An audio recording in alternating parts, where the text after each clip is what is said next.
ਸਤਿ ਸ਼੍ਰੀ ਅਕਾਲ। ਮੈਂ ਹਰਸ਼ਦੀਪ ਕੌਰ, ਤੁਸੀਂ ਦੇਖ ਰਹੇ ਹੋ ABP ਸਾਂਝਾ lead story. Captain Amarinder Singh ਨੇ ਸੱਤਾ ਵਿੱਚ ਆਉਣ ਤੋਂ ਪਹਿਲਾਂ ਪੰਜਾਬ ਦੇ ਲੋਕਾਂ ਨਾਲ ਕਈ ਵਾਅਦੇ ਕੀਤੇ।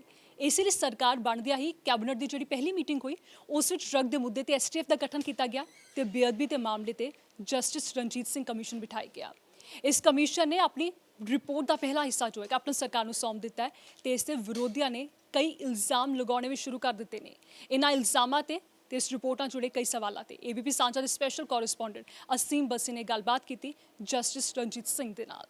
ਕੁਝ ਸਾਲ ਪਹਿਲੇ ਹੋਏ ਪੰਜਾਬ ਦੇ ਵਿੱਚ ਸੈਕਰੀਲੇਜ ਇਨਸੀਡੈਂਟਸ ਨੂੰ ਪ੍ਰੋਬ ਕਰਨ ਲਈ ਕਮਿਸ਼ਨ ਬਣਾਇਆ ਗਿਆ ਸੀ, ਜਸਟਿਸ ਰਣਜੀਤ ਸਿੰਘ ਕਮਿਸ਼ਨ, ਜੋ ਕਿ ਸੈਕਰੀਲੇਜ ਕੇਸਿਸ ਦੇ ਨਾਲ ਫਾਇਰਿੰਗ ਜਿਹੜੀ ਹੋਈ ਸੀ ਬੈਬਲ ਕਲਾਂ ਵਿੱਚ ਔਰ ਕੋਟਕਪੂਰਾ ਵਿੱਚ ਉਸ ਵੇਲੇ ਉਹਨੂੰ ਵੀ ਪ੍ਰੋਬ ਕੀਤਾ। ਹੁਣ ਉਹ ਆਪਣੀ ਰਿਪੋਰਟ ਦੇ ਚੁੱਕੇ ਨੇ ਔਰ ਆਪਾਂ ਗੱਲ ਕਰ ਰਹੇ ਹਾਂ ਅੱਜ ਜਸਟਿਸ ਰਣਜੀਤ ਸਿੰਘ ਨਾਲ।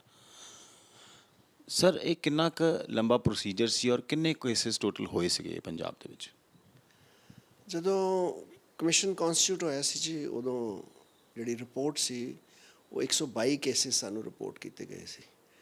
ਪਰ ਜਦੋਂ ਅਸੀਂ ਡਿਟੇਲ ਸਕਰੂਟਨੀ ਕੀਤੀ ਸਾਰੇ ਕੇਸਿਸ ਦੀ ਤੇ ਸਾਨੂੰ ਪਤਾ ਲੱਗਿਆ ਕਿ ਟੋਟਲ ਕੇਸਿਸ ਐਕਚੁਅਲੀ ਵਰ 157। ਕੁਝ ਕੇਸਿਸ ਜਿਹੜੇ ਸੀ ਉਹ ਹੁਣ ਰੀਸੈਂਟਲੀ ਹੋਏ ਸੀਗੇ and total count now is 162। ਉਹਦੇ ਵਿੱਚੋਂ ਸਾਨੂੰ ਗਵਰਨਮੈਂਟ ਨੇ ਜਿਹੜੇ ਬਾਅਦ ਵਿੱਚ ਇੰਸੀਡੈਂਟਸ ਹੋਏ ਨੇ ਸੈਕਰੀਲੇਜ ਦੇ, ਉਹਨਾਂ ਦੀ ਵੀ ਪਰਮਿਸ਼ਨ ਦਿੱਤੀ ਗਵਰਨਮੈਂਟ ਨੇ to inquire into those also. Procedure ਕੀ ਫੋਲੋ ਕੀਤਾ ਗਿਆ ਔਰ ਕਿੰਨਾ ਕੁ ਟਫ ਸੀਗਾ, ਬਿਕੋਜ਼ ਬੜਾ ਸੈਂਸਿਟਿਵ ਇਸ਼ੂ ਸੀ ਇਹ? ਇਸ ਤਰ੍ਹਾਂ ਜੀ ਪ੍ਰੋਸੀਜਰ ਜਿਹੜਾ ਕਮਿਸ਼ਨ ਆਫ ਇਨਕੁਆਇਰੀਜ਼ ਐਕਟ ਵਿੱਚ ਪ੍ਰੋਵਾਈਡਡ ਹੈ ਉਹਨੂੰ ਫੋਲੋ ਕੀਤਾ। ਪਹਿਲਾਂ ਜਿਹੜੇ ਵੀ ਰੈਲੇਵੈਂਟ ਵਿਟਨੈਸਿਸ ਸੀਗੇ ਉਹਨਾਂ ਨੂੰ ਸੰਮਨ ਕਰਕੇ ਉਹਨਾਂ ਨੂੰ ਕਿਹਾ ਗਿਆ ਕਿ ਤੁਸੀਂ ਆਪਣੇ ਐਫੀਡੇਵਿਟ ਫਾਈਲ ਕਰੋ। ਫਿਰ ਦੇਖਿਆ ਗਿਆ ਕਿ ਜਿਹੜੇ ਕੋਈ ਕਿਸੇ ਸ਼ੱਕ ਦੇ ਦਾਇਰੇ 'ਚ ਆਉਂਦੇ ਸੀ ਜਾਂ ਉਹਨਾਂ ਦੀ ਕੋਈ ਰਿਸਪੌਂਸਿਬਿਲਿਟੀ ਨਜ਼ਰ ਆ ਰਹੀ ਸੀ, ਉਹਨਾਂ ਨੂੰ ਇੱਕ ਸੈਕਸ਼ਨ ਹੁੰਦਾ section 8B of the commission of inquiries act, ਉਹਨਾਂ ਨੂੰ ਨੋਟਿਸ ਦਿੱਤੇ ਗਏ ਕਿ ਉਹਨਾਂ ਨੂੰ ਪ੍ਰੋਪਰ ਅਪਰਚੁਨਿਟੀ ਦਿੱਤੀ ਗਈ ਕਿ ਆਪਣੇ ਆਪ ਨੂੰ ਆ ਕੇ ਆਪਣਾ ਪੱਖ ਪੇਸ਼ ਕਰ ਸਕਣ। ਉਸ ਤੋਂ ਇਲਾਵਾ ਦੀ ਕਮਿਸ਼ਨ ਨੇ ਇੱਕ ਰੈਗੂਲੇਸ਼ਨਸ ਬਣਾਏ ਸੀ ਇਨਕੁਆਇਰੀ ਸ਼ੁਰੂ ਕਰਨ ਤੋਂ ਪਹਿਲਾਂ। ਉਹਦੇ ਵਿੱਚ ਸਾਰੇ ਪ੍ਰੋਵੀਜ਼ਨਸ ਇਹ ਕੋਡੀਫਾਈ ਕੀਤੇ ਗਏ ਸੀ ਔਰ ਜਿਹੜੇ ਅਕਿਊਜ਼ ਜਾਂ ਕੋਈ ਵੀ ਜਿਹੜਾ ਬੰਦਾ, ਕੋਈ ਵੀ ਵਿਟਨੈਸ, ਕੋਈ ਵੀ ਜਿਹੜਾ ਜਿਸ ਨੂੰ ਕੋਈ ਨੋਟਿਸ ਦਿੱਤਾ ਜਾਂਦਾ ਹੈ ਉਹਦਾ ਅਧਿਕਾਰ ਦਿੱਤਾ ਗਿਆ ਸੀ ਕਿ ਉਹ ਆਪਣੇ ਵਕੀਲ ਨਾਲ ਵੀ ਪੇਸ਼ ਹੋ ਸਕਦਾ। ਇਹ ਇੰਨੇ ਜ਼ਿਆਦਾ ਇੰਸੀਡੈਂਟ ਹੋਏ ਕਾਰਨ ਕੀ ਸੀ? ਵੀ ਕੋਈ ਕਨਸਪੀਰੇਸੀ ਵੀ ਸੀ ਕਿ ਕੀ ਰੀਜ਼ਨ ਫਾਈਂਡਿੰਗ ਸੀਗਾ ਜਾਂ ਕੀ ਲੱਗਦਾ? ਦੇਖੋ ਜੀ, ਇੰਸੀਡੈਂਟਸ ਜਿਹੜੇ ਹੋਏ ਨੇ ਇਹ ਥੋੜ੍ਹਾ ਜਿਹਾ ਮਾਈਂਡ ਬੋਗਲਿੰਗ ਜੀ ਗੱਲ ਹੈ ਕਿ ਕਿਉਂ ਪੰਜਾਬ ਵਿੱਚ ਇਹ ਸਡਨਲੀ ਇਹ ਸ਼ੁਰੂ ਹੋ ਗਏ ਅਤੇ ਇੰਨੇ ਇੰਸੀਡੈਂਟ ਹੋਏ। ਜਿਹੜੇ ਕਾਫੀ ਇੰਸੀਡੈਂਟ ਨੇ ਉਹ ਜਿਹੜੇ ਲੋਕਲਾਈਜ਼ਡ ਸੀਗੇ ਪੰਜਾਬ ਦੇ ਵਿੱਚ, ਉਹਨਾਂ ਦੇ ਮਗਰ ਕੁਛ ਰੀਜ਼ਨ ਨਜ਼ਰ ਨਹੀਂ ਆਉਂਦਾ। ਕੁਛ ਲੋਕਲ ਰੀਜ਼ਨ ਸੀ, ਕੁਛ ਆਪਣੇ ਝਗੜੇ, ਆਪਣਾ ਪਰਸਨਲ ਝਗੜੇ, ਕੋਈ ਗ੍ਰੰਥੀ ਦੇ, ਕੋਈ ਮੈਨੇਜਮੈਂਟ ਦੇ, ਕੁਝ ਕੇਸਿਸ ਤਾਂ ਇਹੋ ਜਿਹੇ ਸੀਗੇ। ਬਟ ਕਈ ਕੇਸਿਸ ਬੜੇ ਸੀਰੀਅਸ ਸੀ ਔਰ ਉਹਨਾਂ ਦੇ ਮਗਰ ਨੀਡ ਸੀ ਕਿ ਉਹਨਾਂ ਨੂੰ ਚੰਗੀ ਤਰ੍ਹਾਂ ਇਨਕੁਆਇਰ ਕੀਤਾ ਜਾਂਦਾ। ਪਰ ਪੁਲਿਸ ਕਿਸੇ ਨਾ ਕਿਸੇ ਹੱਦ ਤੱਕ ਦੇਖਿਆ ਗਿਆ ਸੀ ਕਿ ਉਹ ਸੀਰੀਅਸਨੈਸ ਜਿਹੜੀ ਚਾਹੀਦੀ ਸੀ ਉਹ ਨਹੀਂ ਦੇਖੀ ਗਈ ਐਂਡ ਇਸ ਕਰਕੇ ਕਾਫੀ ਜਿਹੜੇ ਸੀਰੀਅਸ ਕੇਸਿਸ ਸੀ ਕੁਝ ਅਨਟਰੇਸਡ ਰਹਿ ਗਏ। ਅਤੇ ਬਟ ਜਿਹੜੇ ਇਨੀਸ਼ੀਅਲ ਕੇਸਿਸ ਸੀ ਜਿਹੜੇ ਹੋਏ ਸੀ ਉਹਨਾਂ ਵਿੱਚ ਤਾਂ ਸ਼ਾਇਦ ਪੰਜਾਬ ਪੁਲਿਸ ਨੇ ਹੁਣ ਉਹਨਾਂ ਨੂੰ ਕਰੈਕ ਵੀ ਕਰ ਲਿਆ, ਜਿਹੜਾ ਉਹਨਾਂ ਨੇ ਸਾਡੇ ਨਾਲ ਸ਼ੇਅਰ ਵੀ ਕੀਤਾ। ਹੁਣ ਕਿੰਨਾ ਟੋਟਲ ਟਾਈਮ ਕਿੰਨਾ ਲੱਗਾ ਇਸ ਪੂਰੇ ਕਮਿਸ਼ਨ ਨੂੰ ਜਿਹੜਾ ਅਪਰੂਵ ਕਰਨ ਲਈ ਸਾਰੇ ਕੇਸਿਸ ਨੂੰ, ਔਰ ਹੁਣ ਉਹਦਾ ਸਟੇਟਸ ਤੁਸੀਂ ਦੇ ਚੁੱਕੇ ਹੋ ਅਤੇ ਇੱਥੇ ਕੁਐਸਚਨਸ ਵੀ ਚੁੱਕੇ ਜਾ ਰਹੇ ਆ ਵੀ ਇਹ ਕਾਂਗਰਸ ਮੋਟੀਵੇਟਡ ਹੈ ਜਾਂ ਕਿਤੇ ਹੋਰ ਤਿਆਰ ਹੋਈ ਹੈ? ਮਤਲਬ ਸਪੈਸ਼ਲੀ ਬਿਕਰਮ ਮਜੀਠੀਆ ਨੇ ਵੀ ਕਿਹਾ ਵੀ ਨਹੀਂ ਜੀ ਇਹ ਠੀਕ ਨਹੀਂ ਹੈ, ਪੱਖਪਾਤ ਹੋ ਰਿਹਾ। ਮੈਂ ਇਹ ਪੋਲੀਟੀਕਲ ਕੰਟਰੋਵਰਸੀਜ਼ ਕਿਸੇ 'ਚ ਮੈਂ ਆਪਣੇ ਆਪ ਨੂੰ ਇਨਵੋਲਵ ਨਹੀਂ ਕਰਨਾ ਚਾਹੁੰਦਾ। ਹਰ ਇੱਕ ਆਦਮੀ ਦਾ ਆਪਣਾ ਆਪਣਾ ਪੱਖ ਹੈ, ਉਹ ਜੋ ਮਰਜ਼ੀ ਕਵੇ। ਮੈਂ ਤਾਂ ਇੰਨਾ ਹੀ ਕਹਿ ਸਕਦਾ ਹਾਂ ਕਿ ਜਿਹੜੀ ਮੇਰੀ ਰਿਪੋਰਟ ਜਦੋਂ ਪਬਲਿਕ ਹੋਏਗੀ ਅਤੇ ਪਬਲਿਕ ਡੋਮੇਨ 'ਚ ਆਏਗੀ ਅਤੇ ਪਬਲਿਕ ਜੱਜ ਕਰੇ ਕਿ ਉਹਦੇ 'ਚ ਕੋਈ ਪਾਰਸ਼ੈਲਿਟੀ ਸੀ ਜਾਂ ਇਹ ਟੋਟਲੀ ਇੰਪਾਰਸ਼ਲ ਹੈ ਜਾਂ ਫੇਅਰ ਹੈ ਕਿ ਨਹੀਂ ਹੈ। I will leave it to be judged by the public. Firing incidents ਹੋਏ ਉਹਦੇ 'ਚ ਵੀ ਹੁਣ ਇਹ ਵੀ ਰਿਪੋਰਟਸ ਆ ਰਹੀਆਂ ਵੀ ਪੁਲਿਸ ਵਾਲਿਆਂ 'ਤੇ ਵੀ ਸ਼ਾਇਦ ਕੋਈ ਐਕਸ਼ਨ ਹੋ ਸਕਦਾ ਹੈ। ਪ੍ਰੀਲਿਮਿਨਰੀ ਚਲੋ ਤੁਸੀਂ ਫਾਈਂਡਿੰਗ ਸ਼ੇਅਰ ਨਹੀਂ ਕਰਨਾ ਚਾਹੁੰਦੇ, ਪਰ ਲੱਗਦਾ ਕਿਤੇ ਢਿੱਲ ਮੱਠ ਰਹੀ ਸੀ ਸਰ? ਦੇਖੋ ਜੀ, ਮੈਂ ਜੋ ਕੁਝ ਵੀ ਮਹਿਸੂਸ ਕੀਤਾ ਹੈ, ਜੋ ਕੁਝ ਵੀ ਸਮਝਿਆ, ਉਹ ਮੈਂ ਆਪਣੀ ਰਿਪੋਰਟ ਵਿੱਚ ਲਿਖ ਦਿੱਤਾ ਹੈ। ਮੇਰੇ ਵਾਸਤੇ ਬਹੁਤਾ ਐਪਰੋਪ੍ਰੀਏਟ ਨਹੀਂ ਹੈ ਕਿ ਮੈਂ ਆਪਣੀ ਰਿਪੋਰਟਸ ਦੇ ਕੰਟੈਂਟਸ ਜਿਹੜੇ ਨੇ ਨਾ ਉਹਨਾਂ ਦੇ ਬਾਰੇ ਬੋਲਾਂ। ਇਹ ਗੱਲ ਤਾਂ ਮੈਂ ਵੀ ਦੇਖੀ ਹੈ ਕਿ ਕਾਫੀ ਕੰਟੈਂਟਸ ਜਿਹੜੇ ਨੇ ਉਹ ਪ੍ਰਿੰਟ ਮੀਡੀਆ 'ਚ ਬਾਹਰ ਆ ਰਹੇ ਨੇ, ਬਟ ਉਹ ਕਿਹਦੀ ਜ਼ਿੰਮੇਵਾਰੀ ਹੈ, ਕੌਣ ਕਰ ਰਿਹਾ ਹੈ, ਮੇਰਾ ਉਹਦੇ ਨਾਲ ਕੋਈ ਲੈਣਾ ਦੇਣਾ ਨਹੀਂ ਹੈ। But I will not like to talk about the contents of my report as yet. ਤੁਸੀਂ ਆਪਣੀ ਡਿਊਟੀ ਇੰਪਾਰਸ਼ਲੀ ਕਰ ਦਿੱਤੀ ਹੈ ਤੇ ਹੁਣ ਫੇਟ ਵਾਸਤੇ ਤੁਸੀਂ ਵਰਡ ਨਹੀਂ ਹੋ ਜਾਂਦਾ, ਜਿਹੜਾ ਰਿਪੋਰਟ ਦੀ ਫੇਟ ਹੈ। ਹਾਂ, ਨਹੀਂ, ਮੈਨੂੰ ਇੱਕ ਜ਼ਿੰਮੇਵਾਰੀ ਡਿਊਟੀ ਦਿੱਤੀ ਗਈ ਸੀ। ਮੈਂ ਆਪਣੀ ਡਿਊਟੀ ਆਪਣੀ ਕੌਨਸ਼ੀਅਸ ਨਾਲ, ਆਪਣੇ ਪੂਰੇ ਐਬਿਲਿਟੀ ਨਾਲ ਉਹ ਪਰਫਾਰਮ ਕੀਤੀ ਹੈ। ਮੈਂ ਉਹਦੀ ਫੇਟ ਬਾਰੇ, ਉਹਦਾ ਕੋਈ ਕੀ ਫੇਟ ਹੋਵੇ, ਮੈਨੂੰ ਇਹਦਾ ਕੋਈ ਕੰਸਰਨ ਨਹੀਂ ਹੈ। ਉਹ ਗੌਰਮੈਂਟ ਮੰਨੇ ਜਾਂ ਨਾ ਮੰਨੇ, ਉਹਨੂੰ ਕਿਸੇ ਠੰਡੇ ਬਸਤੇ 'ਚ ਪਾ ਦੇਣ, ਇਹ ਮੇਰਾ ਕੋਈ ਕੰਸਰਨ ਨਹੀਂ। ਇਟ ਇਜ਼ ਮੇਰਾ ਕੇਸ ਸੀ ਆਪਣਾ ਡਿਊਟੀ ਪਰਫਾਰਮ ਕਰਨਾ, ਆਪਣੀਆਂ ਰਿਕਮੈਂਡੇਸ਼ਨ ਦੇਣਾ, ਉਸ ਤੋਂ ਬਾਅਦ ਮੰਨਣਾ ਜਾਂ ਨਾ ਮੰਨਣਾ ਜਾਂ ਐਕਸ਼ਨ ਲੈਣਾ ਉਹ ਗਵਰਨਮੈਂਟ ਦਾ ਕੰਮ ਹੈ। ਮੇਰੇ ਨਾਲ ਉਹਦਾ ਕੋਈ ਕੰਸਰਨ ਨਹੀਂ ਹੈ। ਪਿਛਲੀ ਸਰਕਾਰ ਦਾ ਵੀ ਸਰ ਰੋਲ ਕੋਈ ਦੇਖਿਆ ਗਿਆ ਉਹਦੇ ਵਿੱਚ ਵੀ ਕਿਸ ਤਰ੍ਹਾਂ ਦਾ ਰੋਲ ਸੀ, ਕਿਸ ਤਰ੍ਹਾਂ ਦੀ ਅਰਜੈਂਸੀ ਦਿਖਾਈ ਗਈ ਸੀ, ਕਮਿਸ਼ਨ ਨੇ ਦੇਖਿਆ ਇਸ ਚੀਜ਼ਾਂ ਨੂੰ? ਇਸ ਤਰ੍ਹਾਂ ਗੱਲ ਹੈ ਜੀ ਕਿ ਸਾਡੀ ਟਰਮਸ ਆਫ ਰੈਫਰੈਂਸ 'ਚ ਕੋਈ ਗਵਰਨਮੈਂਟ ਦੇ ਰੋਲ ਨੂੰ ਡਿਟਰਮਿਨ ਕਰਨ ਦੀ ਕੋਈ ਗੱਲ ਨਹੀਂ ਸੀ ਕਹੀ ਗਈ। ਇਸ ਕਰਕੇ ਜੋ ਵੀ ਮੈਂ ਮਹਿਸੂਸ ਕੀਤਾ, ਜਿਹਦੀ ਰਿਸਪੌਂਸਿਬਿਲਿਟੀ ਜਿਹਦੀ ਕਿਸੇ ਦੀ ਬਣਦੀ ਸੀ, ਕੋਈ ਕਿਸੇ ਲੈਵਲ 'ਤੇ ਵੀ ਬਣਦੀ ਸੀਗੀ, ਉਹਨੂੰ ਮੈਂ ਜ਼ਰੂਰ ਡਿਸਕਸ ਕੀਤਾ ਅਤੇ ਆਪਣੀ ਰਿਪੋਰਟ 'ਚ ਦਰਜ ਕੀਤਾ। ਹੁਣ ਇਹ ਟੇਬਲ ਹੋਣ ਜਾ ਰਹੀ ਹੈ ਵਿਧਾਨ ਸਭਾ ਦੇ ਵਿੱਚ, ਤੇ will it be a satisfying moment for you ਵੀ ਤੁਸੀਂ ਮਿਹਨਤ ਵੀ ਕੀਤੀ ਹੋਊਗੀ, ਤੁਹਾਡੇ ਕਮਿਸ਼ਨ ਨੇ ਸਾਰੀਆਂ ਚੀਜ਼ਾਂ ਇਕੱਠੀਆਂ, ਔਰ ਪੰਜਾਬ ਦੇ ਲੋਕਾਂ ਦੇ ਸਾਹਮਣੇ ਉਹ ਸਾਰੀਆਂ ਘਟਨਾਵਾਂ ਦਾ ਸੱਚ ਵੀ ਆਏਗਾ। ਇਹਨੂੰ ਕਿਸ ਤਰ੍ਹਾਂ ਦੇਖਦੇ ਹੋ ਸਰ? ਨਹੀਂ, ਮੈਂ ਜਿਸ ਤਰ੍ਹਾਂ ਤੁਹਾਨੂੰ ਦੱਸਿਆ ਕਿ I am not concerned about what happens to this report. ਮੇਰਾ ਕੰਮ ਸੀ ਰਿਪੋਰਟ ਇੱਕ ਇਨਕੁਆਇਰੀ ਕਰਨਾ ਔਰ ਆਪਣੀ ਰਿਪੋਰਟ ਸਬਮਿਟ ਕਰਨਾ। ਉਸ ਤੋਂ ਬਾਅਦ ਮੇਰਾ ਕੋਈ ਕੰਸਰਨ ਨਹੀਂ, ਟੇਬਲ ਕਰਨ ਜਾਂ ਨਾ ਕਰਨ, ਐਕਸ਼ਨ ਲੈਣ ਜਾਂ ਨਾ ਲੈਣ, it is up to the government. ਮੇਰਾ ਕੋਈ ਕੰਸਰਨ ਨਹੀਂ। ਤੁਸੀਂ ਇੰਨਾ ਟਾਈਮ ਵੀ ਲਾਇਆ, ਪਰ ਰਣਜੀਤ ਜੀ ਕਿੱਦਾਂ ਦਾ ਲੱਗਦਾ ਵੀ ਇਹਨੂੰ ਪੋਲੀਟੀਕਲੀ ਫੇਰ ਸਾਰੀ ਚੀਜ਼ ਨੂੰ ਦੇਖਿਆ ਜਾ ਰਿਹਾ ਵੀ ਪੋਲੀਟੀਕਲੀ ਮੋਟੀਵੇਟਡ ਰਿਪੋਰਟ ਹੈ, ਸਿਰਫ ਸਾਈਨ ਕੀਤੇ ਗਏ ਆ, ਆਰਕੀਟੈਕਟ ਕੋਈ ਹੋਰ ਹੈ, ਮਤਲਬ ਇਹਨੂੰ ਕਿਸ ਤਰ੍ਹਾਂ ਦੇਖਿਆ ਜਾ ਰਿਹਾ ਵੀ ਪੋਲੀਟੀਕਲ ਕਿਉਂ ਬਣ ਗਈ ਹੈ ਸਾਰੀ ਰਿਪੋਰਟ? ਮੈਂ ਇਸ ਗੱਲ 'ਤੇ ਬੜਾ ਹੈਰਾਨ ਹਾਂ ਕਿ ਇੱਕ 200 ਪੇਜ ਦੀ ਰਿਪੋਰਟ ਕੋਈ ਡਰਾਫਟ ਕਰ ਸਕਦਾ ਹੈ, ਐਂਡ ਜਿਹਨੇ ਕਿ ਨਾ ਐਵੀਡੈਂਸ ਦੇਖੀ ਹੈ ਨਾ ਐਵੀਡੈਂਸ ਪੜ੍ਹੀ ਹੈ। ਇਹ ਇੱਕ ਬੜੀ ਅਬਸਰਡ ਜਿਹੀ ਗੱਲ ਹੈ। ਐਂਡ ਜਿਹੜੇ ਜੁਡੀਸ਼ਰੀ ਨੂੰ ਜਾਂ ਜਸਟਿਸ ਜਿਸ ਤਰ੍ਹਾਂ ਹੁੰਦਾ ਹੈ ਉਹ ਜਾਣਦੇ ਨੇ, ਉਹ ਇਸ ਗੱਲ ਨੂੰ ਸਮਝਣਗੇ। ਐਂਡ ਜਿਹੜੇ ਨੋਵਿਸਿਸ ਨੇ ਉਹਨਾਂ ਵਾਸਤੇ ਇਹੋ ਜਿਹੀ ਗੱਲ ਕਰਨਾ ਇੱਕ ਹਾਸੋ ਵਾਲੀ ਗੱਲ ਹੈ। ਕਿੰਨਾ ਕੁ ਮੁਸ਼ਕਲ ਸੀ ਇਹ ਸਾਰੀਆਂ ਚੀਜ਼ਾਂ ਗੈਦਰ ਕਰਨੀਆਂ, ਕਿਉਂਕਿ ਆਲ ਓਵਰ ਪੰਜਾਬ ਇੰਸੀਡੈਂਟਸ ਹੋਏ ਸੀ ਔਰ ਇਹ time C Punjab was literally on the boil. ਕਿੰਨਾ ਕੁ ਚੈਲੰਜਿੰਗ ਅਸਾਈਨਮੈਂਟ ਸੀ ਇਹ, ਮਤਲਬ ਇਹ ਸਾਰੀਆਂ ਚੀਜ਼ਾਂ ਨੂੰ ਪ੍ਰੋਬ ਕਰਨਾ, ਡੀਪ ਪ੍ਰੋਬ ਕਰਨਾ? ਦੇਖੋ, ਇਸ ਤਰ੍ਹਾਂ ਜੀ ਕਿ ਮੈਂ ਜਿਹੜਾ ਸੋਚਿਆ ਸੀਗਾ, ਮੈਂ ਹਰ ਇੱਕ ਜਗ੍ਹਾ ਇੰਸੀਡੈਂਟ ਜਿੱਥੇ ਜਿੱਥੇ ਹੋਏ ਨੇ, ਜਿੱਥੇ ਜਿੱਥੇ ਮੈਂ ਮਹਿਸੂਸ ਕੀਤਾ ਇਹਨਾਂ ਸਾਰੇ ਜਿਹੜੇ ਮੋਰ ਦੈਨ 150 ਇੰਸਟੈਂਸਿਸ ਨੇ, ਮੈਂ ਉਹਨਾਂ ਹਰ ਜਗ੍ਹਾ 'ਤੇ, ਹਰ ਪਿੰਡ, ਹਰ ਗੁਰਦੁਆਰੇ 'ਚ ਜਾ ਕੇ ਵਿਜ਼ਿਟ ਕੀਤਾ। ਮੈਂ ਬਹੁਤ ਸਾਰੀਆਂ ਐਵੀਡੈਂਸਿਸ ਸਾਈਟ 'ਤੇ ਰਿਕਾਰਡ ਕੀਤੀਆਂ ਨੇ ਟੂ ਅੰਡਰਸਟੈਂਡ ਕਿ ਕਿਸ ਤਰ੍ਹਾਂ ਜੇ ਕੋਈ ਕਹਿ ਰਿਹਾ ਤਾਂ ਉਹ ਗੱਲ ਠੀਕ ਵੀ ਲੱਗਦੀ ਹੈ ਕਿ ਨਹੀਂ ਲੱਗਦੀ। ਟਾਸਕ ਕੋਈ ਵੀ ਹੋਵੇ ਜਿਹੜਾ ਹਮੇਸ਼ਾ ਚੈਲੰਜਿੰਗ ਹੁੰਦਾ। ਇੱਕ ਜੁਡੀਸ਼ੀਅਲ ਆਫਸਰ ਵਾਸਤੇ, ਜਿਹੜਾ ਜੱਜ ਰਿਹਾ ਹੋਵੇ, ਉਹਦੇ ਵਾਸਤੇ what is important to see is that he does his job to make it a justice oriented। ਤੇ ਟਾਸਕ ਦੀ ਡਿਫਿਕਲਟੀਜ਼ ਜਿਹੜੀਆਂ ਨੇ ਉਹ ਇਮੈਟੀਰੀਅਲ ਨੇ, ਉਹ ਕੋਈ ਮਾਇਨੇ ਨਹੀਂ ਰੱਖਦੀ। ਹੁਣ ਸ਼ਾਇਦ ਚੀਫ ਮਿਨਿਸਟਰ ਸਾਹਿਬ ਨੇ CBI ਵੀ ਆਰਡਰ ਕੀਤੀ ਹੈ ਫਾਇਰਿੰਗ ਕੇਸਿਸ ਦੇ ਵਿੱਚ, ਇਹਨੂੰ ਕਿਸ ਤਰ੍ਹਾਂ ਦੇਖਦੇ ਹੋ ਸਰ? ਵਾਜ਼ ਇਟ ਰਿਕੁਆਇਰਡ ਜਾਂ ਲੱਗਦਾ ਵੀ ਇਹ ਥੋੜ੍ਹਾ ਲੌਂਗਿਵਿਟੀ ਵੱਲ ਲੈ ਜਾਏਗਾ ਹੋਰ ਜਸਟਿਸ ਨੂੰ? ਦੇਖੋ, ਉਹ ਐਕਸ਼ਨ ਕੀ ਲੈਂਦੀ ਹੈ ਪੰਜਾਬ ਗਵਰਨਮੈਂਟ, ਮੇਰਾ ਕੋਈ ਕੰਸਰਨ ਨਹੀਂ। ਜੋ ਉਹ ਐਪਰੋਪ੍ਰੀਏਟ ਸਮਝਣ ਉਹ ਕਰਨ, ਮੈਂ ਉਹਦੇ 'ਤੇ ਕੋਈ ਕਮੈਂਟ ਨਹੀਂ ਕਰਨਾ ਚਾਹਾਂਗਾ। ਕੁਝ ਇੱਦਾਂ ਦਾ ਵੀ ਆਇਆ ਸੀ ਸਰ ਵੀ ਡੇਰਾ ਫੋਲੋਅਰਸ ਦੀ ਵੀ ਕੋਈ ਇਹਦੇ 'ਚ ਰੋਲ ਹੈਗਾ, ਜਦੋਂ ਸ਼ੁਰੂ 'ਚ ਕੁਝ ਇੰਸੀਡੈਂਟ ਹੋਏ ਹੈ ਸ਼ਾਇਦ? ਹਾਂ, ਹੁਣ ਤਾਂ ਮੇਰਾ ਖਿਆਲ ਇਹ ਪਬਲਿਕ ਡੋਮੇਨ 'ਚ ਹੈ ਕਿ ਜਿਹੜੇ ਫਰੀਦਕੋਟ ਅਤੇ ਬਰਗਾੜੀ ਜਾਂ ਗੁਰਜਵਾਰ ਸਿੰਘ ਵਾਲਾ ਜਿਹੜੇ ਇੰਸੀਡੈਂਟ ਹੋਏ ਨੇ, ਉਹਦੇ 'ਚ ਰਿਸਪੌਂਸਿਬਿਲਿਟੀ ਡੇਰਾ ਪ੍ਰੇਮੀਆਂ ਦੀ ਸੀ। ਕੋਈ ਮਾਫੀ ਵਾਲੀ ਵੀ ਗੱਲ ਆਈ ਸੀ ਵੀ ਪਿਛਲੀ ਸਰਕਾਰ ਨੇ ਉਸ ਵੇਲੇ ਦੀ ਜਿਹੜਾ ਮਾਫੀ ਦਵਾਈ ਸੀ ਉਸ ਵੇਲੇ ਜਿਹੜੀ ਅਕਾਲ ਤਖਤ ਸਾਹਿਬ ਤੋਂ? ਹਾਂ, ਇਹ ਇਸ਼ੂ ਸਾਡੇ ਕੋਲ ਕਮਿਸ਼ਨ ਦੇ ਵਿੱਚ ਆਇਆ ਸੀ। ਇਸ ਇਸ਼ੂ ਨੂੰ ਵੀ ਡਿਸਕਸ ਕੀਤਾ ਗਿਆ ਰਿਪੋਰਟ ਦੇ ਵਿੱਚ। ਉਹਦਾ ਕੀ ਇਫੈਕਟ ਹੈ, I would not like to comment.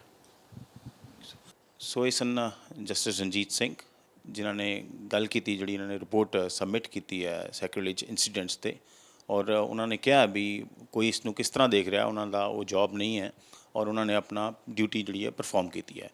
Camera person ਗੁੰਜੀਤ ਦੇ ਨਾਲ ਅਸੀਮ ਬੱਸੀ, ABP ਸਾਂਝਾ, ਚੰਡੀਗੜ੍ਹ। ਇੱਕ ਬ੍ਰੇਕ ਲਈ ਰੁਕਦੇ ਹਾਂ। ਬ੍ਰੇਕ ਤੋਂ ਬਾਅਦ ਚਰਚਾ ਕਰਾਂਗੇ ਜਸਟਿਸ ਰਣਜੀਤ ਸਿੰਘ ਦੀ ਰਿਪੋਰਟ ਤੇ ਇਸ ਰਿਪੋਰਟ ਤੇ ਉੱਠ ਰਹੇ ਸਵਾਲਾਂ ਤੇ।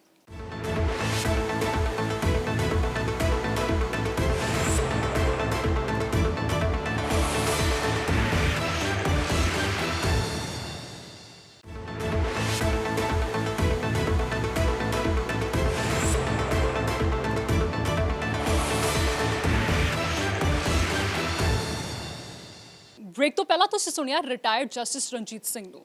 ਪੰਜਾਬ 'ਚ ਜੋ ਬੇਅਦਬੀ ਦੀਆਂ ਘਟਨਾਵਾਂ ਵਾਪਰੀਆਂ, ਉਸ ਦੀ ਜਾਂਚ ਜਸਟਿਸ ਰਣਜੀਤ ਸਿੰਘ ਕਰ ਰਹੇ ਨੇ। ਕੈਪਟਨ ਸਰਕਾਰ ਨੇ ਕਮਿਸ਼ਨ ਬਿਠਾਇਆ ਸੀ ਤੇ ਇਸ ਕਮਿਸ਼ਨ ਨੇ ਆਪਣੀ ਰਿਪੋਰਟ ਦਾ ਪਹਿਲਾ ਹਿੱਸਾ ਜੋ ਹੈ ਕੈਪਟਨ ਸਰਕਾਰ ਨੂੰ ਸੌਂਪ ਵੀ ਦਿੱਤਾ, ਪਰ ਸਿਆਸਤ ਖੂਬ ਵੇਖਣ ਨੂੰ ਮਿਲ ਰਹੀ ਹੈ। ਮੇਰੇ ਸਹਿਯੋਗੀ ਅਸੀਮ ਬੱਸੀ ਨੇ ਅੱਜ ਉਹਨਾਂ ਨਾਲ ਗੱਲਬਾਤ ਕੀਤੀ। ਅਸੀਂ ਬਹੁਤ ਸਾਰੇ ਪਹਿਲੂ ਨੇ ਇਸ ਪੂਰੇ ਮੁੱਦੇ ਦੇ, ਜਾਂਚ ਜਿਸ ਤਰੀਕੇ ਨਾਲ ਹੋ ਰਹੀ ਹੈ, ਪਰ ਸਭ ਤੋਂ ਵੱਡਾ ਸਵਾਲ ਇਹ ਹੈ ਕਿ ਸਿਆਸਤ ਕਿਉਂ ਹੋ ਰਹੀ ਹੈ ਇਸ ਪੂਰੇ ਮੁੱਦੇ ਦੀ, ਕਿਉਂਕਿ ਅਜੇ ਰਿਪੋਰਟ ਦਾ ਪਹਿਲਾ ਹਿੱਸਾ ਹੀ ਸੌਂਪਿਆ। ਜਦੋਂ ਇਹ ਕਮਿਸ਼ਨ ਹੀ ਬਿਠਾਇਆ ਗਿਆ ਸੀ, ਉਦੋਂ ਤੋਂ ਹੀ ਸਿਆਸੀ ਸੁਰ ਤੇਜ਼ ਹੋ ਗਏ ਸੀ ਵਿਰੋਧੀਆਂ ਦੇ। ਦੇਖੋ ਹਰਸ਼, ਬੜਾ ਹੀ ਅਨਫੋਰਚੂਨੇਟ ਇੱਕ ਫੇਸ ਸੀਗਾ ਪੰਜਾਬ ਵਾਸਤੇ, ਕਿਉਂਕਿ ਇਹ ਬੈਕ ਟੂ ਬੈਕ ਜਿਹੜੇ ਸੈਕਰੇਲੇਜ ਇੰਸੀਡੈਂਟਸ ਹੋਏ ਸੀ, ਇਹ ਬਹੁਤ ਹੀ ਜਿਹਨੂੰ ਕਹਿੰਦੇ ਆ ਅਨਫੋਰਚੂਨੇਟ ਇੰਸੀਡੈਂਟ ਸੀ ਔਰ ਲੋਕਾਂ ਦੇ ਰਿਲੀਜੀਅਸ ਸੈਂਟੀਮੈਂਟਸ ਹਰਟ ਹੋਏ ਸੀ। ਔਰ ਜਦੋਂ ਇਹ ਸਰਕਾਰ ਬਣੀ ਔਰ ਸਰਕਾਰ ਬਣਦਿਆਂ ਹੀ ਕੈਪਟਨ ਅਮਰਿੰਦਰ ਸਿੰਘ ਨੇ ਅਨਾਉਂਸ ਕੀਤਾ ਸੀ ਵੀ ਰਣਜੀਤ ਸਿੰਘ ਕਮਿਸ਼ਨ ਫਾਰਮ ਕੀਤਾ ਗਿਆ, ਜਿਹੜਾ ਕਿ ਸੈਕਰੇਲੇਜ ਇੰਸੀਡੈਂਟਸ ਨੂੰ ਪ੍ਰੋਬ ਕਰੇਗਾ। ਹੁਣ ਸਰਕਾਰ ਬਣਨ ਤੋਂ ਲਗਭਗ 1.5 ਸਾਲ ਬਾਅਦ ਉਹਨਾਂ ਨੇ ਆਪਣੀ ਰਿਪੋਰਟ ਦਾ ਪਹਿਲਾ ਹਿੱਸਾ ਜਿਹੜਾ ਹੈ ਉਹ ਸਬਮਿਟ ਕੀਤਾ ਕੈਪਟਨ ਅਮਰਿੰਦਰ ਸਿੰਘ ਨੂੰ, ਜਿਹੜਾ ਕਿ ਉਹਨਾਂ ਨੇ ਐਡਮਿਟ ਕੀਤਾ ਔਰ ਸ਼ਾਇਦ ਵਿਧਾਨ ਸਭਾ ਦਾ ਜਿਹੜਾ ਸੈਸ਼ਨ, ਮੌਨਸੂਨ ਸੈਸ਼ਨ ਹੋਣ ਜਾ ਰਿਹਾ ਇਸ ਮਹੀਨੇ ਦੇ ਵਿੱਚ, ਉਹਦੇ 'ਚ ਟੇਬਲ ਵੀ ਕੀਤਾ ਜਾਏਗਾ। ਲੇਕਿਨ ਹਾਲੇ ਕਿ ਜਿਹੜੀ ਰਿਪੋਰਟ ਹੈ ਉਹ ਸੀਲਡ ਇਨਵੈਲਪ ਦੇ ਵਿੱਚ ਦਿੱਤੀ ਗਈ ਸੀ, ਲੇਕਿਨ ਉਹਦਾ ਕੁਝ ਹਿੱਸਾ ਪ੍ਰਿੰਟ ਮੀਡੀਆ ਦੇ ਵਿੱਚ ਆਇਆ ਹੈ ਔਰ ਦੂਸਰੀ ਜਗ੍ਹਾ 'ਤੇ ਵੀ ਦਿਖਾਇਆ ਗਿਆ ਹੈ। ਔਰ ਉਹ ਜਿਹੜਾ ਹਿੱਸਾ ਆਇਆ ਹੈ ਉਹ ਅਕਾਲੀ ਦਲ ਵੱਲ ਜਾਂ ਪੁਰਾਣੀ ਗਵਰਨਮੈਂਟ ਜਿਹੜੀ ਹੈ ਉਹਨੂੰ ਟਾਰਗੇਟ ਕਰ ਰਿਹਾ ਜਾਂ ਉਹਦੇ ਕੰਮਕਾਰ 'ਤੇ ਕੁਐਸਚਨ ਚੁੱਕ ਰਿਹਾ। ਇਹੋ ਹੀ ਕਾਰਨ ਹੈ ਵੀ ਜਿਹੜੀ ਵਿਰੋਧੀ ਪਾਰਟੀ ਹੈ ਅਕਾਲੀ ਦਲ ਇਸ ਵੇਲੇ, ਉਹ ਉਹਨਾਂ ਦੇ ਲੀਡਰ ਔਰ ਦੂਸਰੇ ਲੀਗ, ਉਹ ਇਸ ਰਿਪੋਰਟ ਦੇ ਉੱਤੇ ਕੁਐਸਚਨ ਚੁੱਕ ਰਹੇ ਨੇ। ਉਹ ਕਹਿ ਰਹੇ ਵੀ ਇਹ ਰਿਪੋਰਟ ਜਿਹੜੀ ਹੈ ਵੀ ਜਸਟਿਸ ਰਣਜੀਤ ਸਿੰਘ ਨੇ ਤੇ ਸਿਰਫ ਸਾਈਨ ਕੀਤੇ ਹੈ, ਕਾਂਗਰਸ ਭਵਨ 'ਚ ਬਣਾਈ ਗਈ ਹੈ, ਕਾਂਗਰਸ ਮੋਟੀਵੇਟਡ ਰਿਪੋਰਟ ਹੈ ਔਰ this is the entire reason ਵੀ ਇਹ ਜਿਹੜੀ ਹੈ ਸਿਆਸਤ ਇਸ ਰਿਪੋਰਟ ਦੇ ਉੱਤੇ ਸ਼ੁਰੂ ਹੋ ਗਈ ਹੈ। ਵੈਸੇ ਪੰਜਾਬ ਦਾ ਦਸਤੂਰ ਕਿਹਾ ਜਾਵੇ ਸਿਆਸਤ ਦਾ, ਜਦੋਂ ਵੀ ਸੱਤਾ ਧਿਰ ਵੱਲੋਂ ਕੋਈ ਕਮਿਸ਼ਨ ਬਿਠਾਇਆ ਜਾਂਦਾ ਹੈ, ਵਿਰੋਧੀ ਸਵਾਲ ਚੁੱਕਦੇ ਹੀ ਨੇ ਤੇ ਇਹ ਜੋ ਕਮਿਸ਼ਨ ਹੈ ਉਸੇ ਦੀ ਭੇਟ ਚੜ੍ਹਦਾ ਹੈ। ਤੇ ਨਾਲੇ ਕਮਿਸ਼ਨ ਦੀ ਗੱਲ ਕੀਤੀ ਹੈ ਜਸਟਿਸ ਰਣਜੀਤ ਸਿੰਘ ਦੀ, ਉਹਨਾਂ ਨੇ ਇਹਨਾਂ ਸਾਰੇ ਸਵਾਲਾਂ ਤੇ ਜ਼ਿਆਦਾ ਕਮੈਂਟ ਕਰਨ ਤੋਂ ਗੁਰੇਜ਼ ਹੀ ਕੀਤਾ। ਦੇਖੋ ਜਸਟਿਸ ਰਣਜੀਤ ਸਿੰਘ ਦਾ ਇੱਕ ਬੜਾ ਲੰਬਾ ਐਕਸਪੀਰੀਅੰਸ ਹੈ ਔਰ ਜਦੋਂ ਅੱਜ ਅਸੀਂ ਉਹਨਾਂ ਨੂੰ ਮਿਲੇ, ਉਹਨਾਂ ਨੇ ਡੈਫੀਨੇਟਲੀ ਐਡਮਿਟ ਕੀਤਾ ਕਿ ਹਾਂ ਰਿਪੋਰਟ ਤੇ ਸਬਮਿਟ ਹੋ ਚੁੱਕੀ ਹੈ, ਸਭ ਨੂੰ ਪਤਾ ਹੈ, ਚਾਹੇ ਉਹਦੇ ਕੁਝ ਪਾਰਟਸ ਵੀ ਜਿਹੜੇ ਹੈ ਆ ਰਹੇ ਨੇ ਮੀਡੀਆ ਦੇ ਵਿੱਚ, ਲੇਕਿਨ ਹੀ ਵਾਜ਼ ਅ ਥਰੋ ਪ੍ਰੋਫੈਸ਼ਨਲ। ਉਹਨਾਂ ਨੇ ਕਿਹਾ ਕਿ ਮੈਂ ਕਮੈਂਟ ਨਹੀਂ ਕਰ ਸਕਦਾ ਕਿਉਂਕਿ ਇਹ ਜਿਹੜੇ ਕੰਟੈਂਟਸ ਨੇ ਹਾਲੇ ਦੇ ਆਰ ਸੀਲਡ ਐਂਡ ਜਦੋਂ ਉਹ ਪਬਲਿਕ ਹੋਣਗੇ ਤਾਂ ਲੈਟ ਦ ਪਬਲਿਕ ਡਿਸਾਈਡ। ਉਹ ਕਹਿੰਦਾ, ਉਹਨਾਂ ਨੇ ਇਹ ਕਿਹਾ ਕਿ ਮੈਂ ਆਪਣੀ ਡਿਊਟੀ ਜਿਹੜੀ ਹੈ ਬੜੀ ਪ੍ਰੋਫੈਸ਼ਨਲੀ ਕੀਤੀ ਹੈ। ਮੈਨੂੰ ਇੱਕ ਟਾਸਕ ਦਿੱਤਾ ਗਿਆ ਸੀ ਸਰਕਾਰ ਵੱਲੋਂ, ਉਹ ਟਾਸਕ ਮੈਂ ਕੀਤਾ। ਕਈ ਚੀਜ਼ਾਂ ਨੂੰ ਜੋ ਵੀ ਧਿਆਨ 'ਚ ਰੱਖਣੀਆਂ ਸੀ ਉਹ ਚੀਜ਼ਾਂ ਨੂੰ ਧਿਆਨ 'ਚ ਰੱਖਿਆ ਗਿਆ as per profession.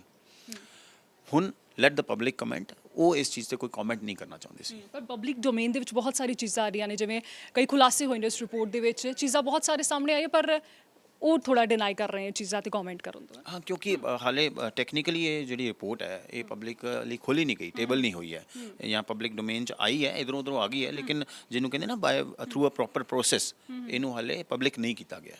So this is the reason ਉਹ ਹਾਲੇ ਉਹ ਕਹਿ ਰਹੇ ਕਿ ਮੈਂ ਇਸ ਦੇ ਉੱਤੇ ਕੋਈ ਗੱਲ ਨਹੀਂ ਕਰਨਾ ਚਾਹੁੰਦਾ। ਵਿਧਾਨ ਸਭਾ ਦੇ ਵਿੱਚ ਵੀ ਇਸ ਰਿਪੋਰਟ ਨੂੰ ਰੱਖਿਆ ਜਾਵੇਗਾ। ਕੀ ਲੱਗਦਾ ਹੈ ਕਿ ਇਸ ਤੋਂ ਬਾਅਦ ਵੀ ਜਸਟਿਸ ਰਣਜੀਤ ਸਿੰਘ ਦਾ ਜੋ ਰਵੱਈਆ ਹੈ, ਐਟੀਟਿਊਡ ਹੈ, ਇਸ ਤਰੀਕੇ ਦਾ ਹੀ ਰਹੇਗਾ? ਉਹ ਇਗਨੋਰ ਹੀ ਕਰਨਗੇ ਕਮੈਂਟ ਕਰਨ ਤੋਂ?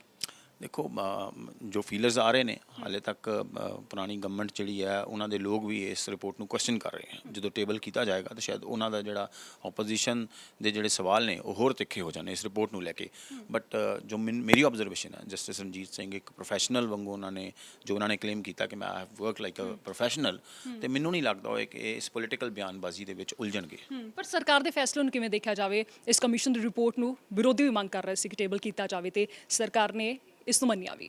ਦੇਖੋ ਸਰਕਾਰ ਨੇ ਇੱਕ ਕਮਿਸ਼ਨ ਬਣਾਇਆ, ਇਲੈਕਸ਼ਨ ਜਿੱਤਣ ਤੋਂ ਬਾਅਦ ਹੀ ਅਨਾਉਂਸ ਕੀਤਾ ਉਸੇ ਵੇਲੇ ਜਿਵੇਂ ਐਸਟੀਐਫ ਵੀ ਬਣਾਈ ਸੀ, ਇਹ ਕਮਿਸ਼ਨ ਵੀ ਬਣਾਇਆ ਸੀ ਵੀ ਇਹਨੂੰ ਅਸੀਂ ਇੱਕ ਪ੍ਰੋਬ ਕਰਾਈ ਜਾਏਗੀ, ਕਿਉਂਕਿ ਸੈਕਰੇਜ ਇੰਸੀਡੈਂਟਸ ਬੜੇ ਅਨਫੋਰਚੂਨੇਟ ਸੀ ਪੰਜਾਬ ਵਾਸਤੇ, ਔਰ ਪੰਜਾਬ ਬਿਲਕੁਲ ਹੀ ਵਾਜ਼ ਔਨ ਦਾ ਬੋਇਲ ਬਿਕੋਜ਼ ਲੋਕਾਂ ਦੇ ਰਿਲੀਜੀਅਸ ਸੈਂਟੀਮੈਂਟਸ ਹਰਟ ਹੋਏ ਸੀ। ਸੋ ਸਰਕਾਰ ਨੇ ਉਹ ਜੇ ਰਿਪੋਰਟ ਤਿਆਰ ਕਰਾਈ ਹੈ, ਇੰਨਾ ਟਾਈਮ ਵੀ ਲਾਇਆ, ਇੰਨਾ ਖਰਚਾ ਵੀ ਕੀਤਾ ਹੋਊਗਾ ਉਸ ਰਿਪੋਰਟ 'ਤੇ, ਇਨਫਰਾਸਟਰਕਚਰ ਵੀ ਯੂਜ਼ ਹੋਇਆ, ਤੇ ਆਈ ਥਿੰਕ ਸਰਕਾਰ ਆਪਣੀ ਡਿਊਟੀ ਤੇ ਕਰ ਹੀ ਰਹੀ ਹੈ ਵੀ ਘੱਟੋ ਘੱਟ ਉਸ ਨੂੰ ਟੇਬਲ ਕਰ ਰਹੀ ਹੈ। ਹੁਣ ਉਹ ਪਬਲਿਕ ਡੋਮੇਨ 'ਚ ਜਦੋਂ ਆਏਗੀ, ਉਹ ਕਿਸ ਤਰ੍ਹਾਂ ਲੋਕ ਉਹਨੂੰ ਰਿਐਕਟ ਕਰਦੇ ਜਾਂ ਕਿਸ ਤਰ੍ਹਾਂ ਵਿਰੋਧੀ ਪਾਰਟੀਆਂ ਉਹਨੂੰ ਦੇਖਦੀਆਂ ਨੇ, ਟਾਈਮ ਵਿਲ ਟੈਲ। ਬਿਲਕੁਲ, ਬੇਅਦਬੀਆਂ ਦਾ ਮਾਮਲਾ ਜੋ ਸੀ ਬੇਹੱਦ ਸੰਜੀਦਾ ਸੀ। ਹੁਣ ਕੈਪਟਨ ਅਮਰਿੰਦਰ ਸਿੰਘ ਨੇ ਚੋਣਾਂ ਤੋਂ ਪਹਿਲਾਂ ਹੀ ਵਾਅਦਾ ਕੀਤਾ ਸੀ ਲੋਕਾਂ ਨਾਲ ਕਿ ਇਨਸਾਫ ਜੋ ਹੈ ਮਿਲੇਗਾ, ਬਰਗਾੜੀ ਦੇ ਵਿੱਚ ਮੋਰਚਾ ਵੀ ਲੱਗਿਆ ਹੋਇਆ ਹੈ ਤੇ ਕੈਪਟਨ ਸਰਕਾਰ ਤੇ ਇੱਕ ਪ੍ਰੈਸ਼ਰ ਹੈ। ਹੁਣ ਇਸ ਕਮਿਸ਼ਨ ਨੇ ਆਪਣੀ ਪਹਿਲੀ ਰਿਪੋਰਟ ਜੋ ਹੈ ਦੇ ਦਿੱਤੀ ਹੈ ਤੇ ਵਿਧਾਨ ਸਭਾ ਦੇ ਵਿੱਚ ਇਸ ਰਿਪੋਰਟ ਨੂੰ ਰੱਖਿਆ ਵੀ ਜਾਵੇਗਾ, ਪਰ ਬਹੁਤ ਸਾਰੇ ਸਵਾਲ ਪੰਜਾਬ ਦੇ ਲੋਕਾਂ ਦੇ ਮਨਾਂ ਵਿੱਚ ਵੀ ਨੇ ਤੇ ਸਿਆਸਤ ਤੇ ਖੂਬ ਵੇਖਣ ਨੂੰ ਮਿਲੇ। ਹੋਰ ਇਹ ਸਵਾਲ ਨੇ ਜਿਸ ਤਰੀਕੇ ਨਾਲ ਜੋ ਸਿੰਘ ਬਸੀ ਨੇ ਗੱਲ ਕੀਤੀ ਹੈ ਜਸਟਿਸ ਰਣਜੀਤ ਨਾਲ, ਇਹਨਾਂ ਸਵਾਲਾਂ ਤੇ ਆਵਾਂਗੇ, ਪਰ ਇੱਕ ਬ੍ਰੇਕ ਲਈ ਰੁਕਦੇ ਹਾਂ।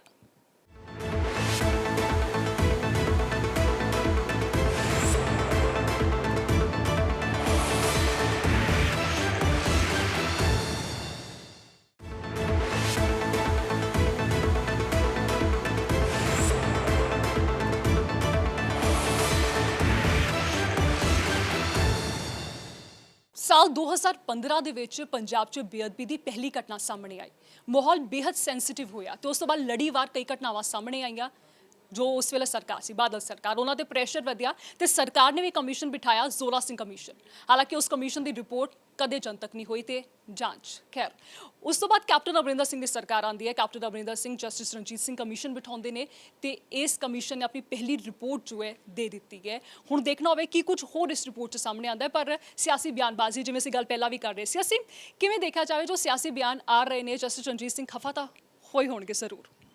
ਦੇਖੋ, ਜਦੋਂ ਦੀ ਪਹਿਲੇ ਦਿਨ ਤੋਂ ਇਹ ਰਿਪੋਰਟ ਦਾ ਪਹਿਲਾ ਹਿੱਸਾ ਟੇਬਲ ਹੋਇਆ ਜਾਂ ਜਿਹਨੂੰ ਕੋ ਵੀ ਪਬਲਿਕ ਡੋਮੇਨ 'ਚ ਇੱਧਰੋਂ ਉੱਧਰੋਂ ਆਉਣ ਲੱਗਾ, ਚਾਹੇ ਪਬਲਿਕ ਤਾਂ ਨਹੀਂ ਕੀਤਾ ਗਿਆ, ਨਾ ਹੀ ਟੇਬਲ ਕੀਤਾ ਗਿਆ, ਲੇਕਿਨ ਜਿਹਨੂੰ ਕਹਿੰਦੇ ਵੀ ਕੁਝ ਲੀਕੇजेस ਹੋਈਆਂ, ਤੇ ਉਸੇ ਦਿਨ ਤੋਂ ਅਕਾਲੀ ਦਲ ਨੇ ਔਰ ਸਪੈਸ਼ਲੀ ਬਿਕਰਮ ਸਿੰਘ ਮਜੀਠੀਆ ਉਹਨਾਂ ਨੇ ਜਿਹੜੇ ਵੱਡੇ ਹਮਲੇ ਕੀਤੇ ਹੈ, ਇਸ ਰਿਪੋਰਟ ਨੂੰ ਕੁਐਸਚਨ ਕੀਤਾ ਹੈ, ਰਣਜੀਤ ਸਿੰਘ ਉਹਨਾਂ ਤੇ ਉਹਨਾਂ ਨੇ ਸਵਾਲ ਚੁੱਕੇ ਨੇ ਔਰ ਇਹ ਵੀ ਕਿਹਾ ਵੀ ਇਹ ਰਿਪੋਰਟ ਜਿਹੜੀ ਕਾਂਗਰਸ ਭਵਨ 'ਚ ਤਿਆਰ ਹੋਈ ਹੈ, ਨਾ ਕਿ ਰਣਜੀਤ ਸਿੰਘ ਉਹਨਾਂ ਜਸਟਿਸ ਰਣਜੀਤ ਸਿੰਘ ਨੇ ਕੀਤੀ ਹੈ।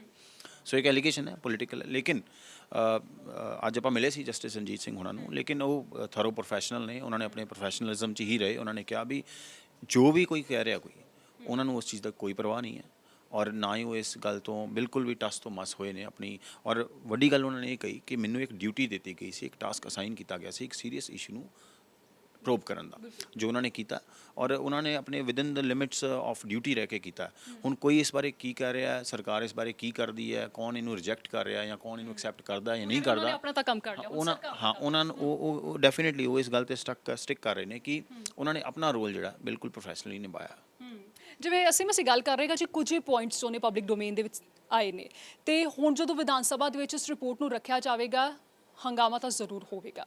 ਸੋ ਕਿਵੇਂ ਦੇਖਿਆ ਜਾਵੇ ਇਸ ਹੰਗਾਮੇ ਨੂੰ ਤੇ ਸਰਕਾਰ ਤੇ ਉਹ ਉਮੀਦ ਰੱਖੀਏ ਪੰਜਾਬ ਦੇ ਲੋਕ, ਕਿਉਂਕਿ ਬਰਗਾੜੀ ਦੇ ਵਿੱਚ ਵੀ ਮੋਰਚਾ ਲੱਗਿਆ ਹੋਇਆ, ਬੇਹੱਦ ਸੈਂਸਿਟਿਵ ਇਸ਼ੂ ਹੈ, ਲੋਕਾਂ ਦੀਆਂ ਭਾਵਨਾਵਾਂ ਜੁੜੀਆਂ ਨੇ ਇਸ ਮੁੱਦੇ ਦੇ ਨਾਲ। ਦੇਖੋ ਅਰਸ਼, ਜਦੋਂ ਇਹ ਘਟਨਾਵਾਂ ਹੋਈਆਂ ਸੀ ਫਿਰ ਸਰਕਾਰ ਨੇ ਵੱਡੇ ਪ੍ਰੋਮਿਸਿਸ ਕੀਤੇ ਸੀ ਔਰ ਜਸਟਿਸ ਰਣਜੀਤ ਸਿੰਘ ਕਮਿਸ਼ਨ ਇਸ ਲਈ ਬਣਾਇਆ ਗਿਆ ਸੀ ਵੀ ਇਹ ਇਨਸੀਡੈਂਟਸ ਨੂੰ ਪ੍ਰੋਬ ਕੀਤਾ ਜਾਏ। ਹੁਣ ਪ੍ਰੋਬ ਕਰਾ ਲਿਆ, ਪਹਿਲੀ ਰਿਪੋਰਟ ਦਾ ਪਹਿਲਾ ਹਿੱਸਾ ਆ ਚੁੱਕਾ ਹੈ। ਹੁਣ ਇਹ ਵੀ ਲਗਭਗ ਤੈਅ ਹੈ ਕਿ ਆਉਣ ਵਾਲੇ ਵਿਧਾਨ ਸਭਾ ਸੈਸ਼ਨ ਦੇ ਵਿੱਚ ਇਹ ਟੇਬਲ ਕੀਤੀ ਜਾਵੇਗੀ। ਉਸ ਤੋਂ ਬਾਅਦ ਸਾਰੀਆਂ ਨਜ਼ਰਾਂ ਜਿਹੜੀਆਂ ਨੇ ਸਰਕਾਰ ਉੱਤੇ ਹੋਣਗੀਆਂ, ਕਿਉਂਕਿ ਸਰਕਾਰ ਨੇ ਬੜੀ ਜ਼ਿੰਮੇਵਾਰੀ ਲੈ ਕੇ ਇਹ ਗੱਲ ਕਹੀ ਸੀ ਵੀ ਆਪਾਂ ਇਸ ਚੀਜ਼ ਨੂੰ ਪ੍ਰੋਬ ਕਰਾਵਾਂਗੇ। ਤੇ ਡੈਫੀਨੇਟਲੀ ਮੈਨੂੰ ਲੱਗਦਾ ਵੀ ਜੇ ਜਸਟਿਸ ਰਣਜੀਤ ਸਿੰਘ ਕਮਿਸ਼ਨ ਬਣਾਇਆ ਗਿਆ ਸੀ, ਉਹਨਾਂ ਉੱਤੇ ਇੰਨਾ ਟਾਈਮ ਲਾਇਆ ਗਿਆ, ਤੇ ਸਰਕਾਰ ਆਪਣੇ ਕਮਿਸ਼ਨ ਨੂੰ ਬੈਕ ਵੀ ਕਰੇਗੀ ਔਰ ਮੈਨੂੰ ਲੱਗ ਰਿਹਾ ਹੈ ਕਿ ਜਿਹੜੀਆਂ ਰეკਮੈਂਡੇਸ਼ਨਸ ਉਹਨਾਂ ਨੇ ਦਿੱਤੀਆਂ ਤੇ ਉਹਨਾਂ ਉੱਤੇ ਅਮਲ ਵੀ ਕਰੇਗੀ। ਸਰਕਾਰ ਚੱਲਦੀ ਹੋਈ ਵੀ ਵਿਖਾਈ ਦੇ ਰਹੀ, ਜਿਵੇਂ ਸੀਬੀਆਈ ਜਾਂਚ ਦੀ ਵੀ ਗੱਲ ਕੈਪਟਨ ਸਰਕਾਰ ਕਹਿ ਚੁੱਕੇ ਨੇ। ਪੰਜਾਬ ਦੇ ਲੋਕ ਕੀ ਉਮੀਦ ਰੱਖਣ, ਕਿਉਂਕਿ ਜਿਵੇਂ ਅਸੀਂ ਗੱਲ ਕੀਤੀ ਲੋਕਾਂ ਦੇ ਭਾਵਨਾਵਾਂ ਨਾਲ ਹੀ ਮੁੱਦਾ ਜੁੜਿਆ ਹੈ, ਸਿਆਸਤ ਤਾਂ ਵੇਖਣ ਨੂੰ ਮਿਲ ਰਹੀ ਹੈ ਪਰ ਇੱਕ ਇਨਸਾਫ ਦੀ ਜੋ ਗੁਹਾਰ ਲਗਾਈ ਜਾ ਰਹੀ, ਉਹ ਇਨਸਾਫ ਮਿਲੇਗਾ? ਦੇਖੋ, ਲੋਕਾਂ ਦਾ ਡੈਫੀਨੇਟਲੀ ਰਿਲੀਜੀਅਸ ਸੈਂਟੀਮੈਂਟਸ ਹਰਟ ਹੋਏ ਸੀ, ਬੜਾ ਅਨਫੋਰਚੂਨੇਟ ਪਾਰਟ ਸੀ ਪੰਜਾਬ ਵਾਸਤੇ, ਤੇ ਲੋਕ ਤੇ ਇਹੋ ਚਾਹਣਗੇ ਵੀ ਜਸਟਿਸ ਹੋਵੇ ਔਰ ਜਿਹੜੇ ਵੀ ਲੋਕ ਇਹਦੇ ਵਿੱਚ ਦੋਸ਼ੀ ਨੇ ਉਹਨਾਂ ਉੱਤੇ ਐਕਸ਼ਨ ਹੋਵੇ। ਠੀਕ ਹੈ, ਤਾਂ ਜਸਟਿਸ ਰਣਜੀਤ ਸਿੰਘ ਨੇ ਜੋ ਰਿਪੋਰਟ ਹੈ ਆਪਣੀ, ਉਸ ਦਾ ਪਹਿਲਾ ਹਿੱਸਾ ਜੋ ਹੈ ਕੈਪਟਨ ਸਰਕਾਰ ਨੂੰ ਸੌਂਪ ਦਿੱਤਾ ਹੈ। ਵਿਧਾਨ ਸਭਾ 'ਚ ਹੁਣ ਇਸ ਰਿਪੋਰਟ ਨੂੰ ਰੱਖਿਆ ਜਾਵੇਗਾ। ਸਿਆਸਤ ਸ਼ੁਰੂ ਤੋਂ ਵੇਖਣ ਨੂੰ ਮਿਲ ਰਹੀ ਹੈ ਜਦੋਂ ਦਾ ਇਸ ਕਮਿਸ਼ਨ ਨੂੰ ਬਿਠਾਇਆ ਗਿਆ, ਕਿਉਂਕਿ ਕੈਪਟਨ ਸਰਕਾਰ ਨੇ ਪਿਛਲੀ ਸਰਕਾਰ ਦਾ ਜੋ ਕਮਿਸ਼ਨ ਸੀ, ਜ਼ੋਰਾ ਸਿੰਘ ਕਮਿਸ਼ਨ, ਉਸ ਨੂੰ ਰੱਦ ਕਰ ਦਿੱਤਾ ਸੀ। ਹੁਣ ਦੇਖਣਾ ਹੋਵੇਗਾ ਕਿ ਇਨਸਾਫ ਕਦੋਂ ਮਿਲਦਾ ਹੈ, ਕਿਉਂਕਿ ਅਲਟੀਮੇਟਲੀ ਲੋਕਾਂ ਦੀਆਂ ਭਾਵਨਾਵਾਂ ਨਾਲ ਜੁੜੇ ਇਸ ਮੁੱਦੇ ਤੇ ਲੋਕ ਇਨਸਾਫ ਦੀ ਉਮੀਦ ਕਰ ਰਹੇ ਨੇ। ਸਿਆਸਤ ਨੂੰ ਇੱਕ ਪਾਸੇ ਰੱਖ ਦਿੱਤਾ ਜਾਵੇ, ਪਰ ਇਨਸਾਫ ਦਾ ਇੰਤਜ਼ਾਰ ਲੋਕ ਕਰ ਰਹੇ ਨੇ। ਫਿਲਹਾਲ ਇਸ ਬੁਲੇਟਿਨ 'ਚ ਇੰਨਾ ਹੀ। ਦੇਸ਼ ਦੁਨੀਆ ਦੀ तमाम ਖਬਰਾਂ ਲਈ ਦੇਖਦੇ ਰਹੋ ABP ਸਾਂਝਾ।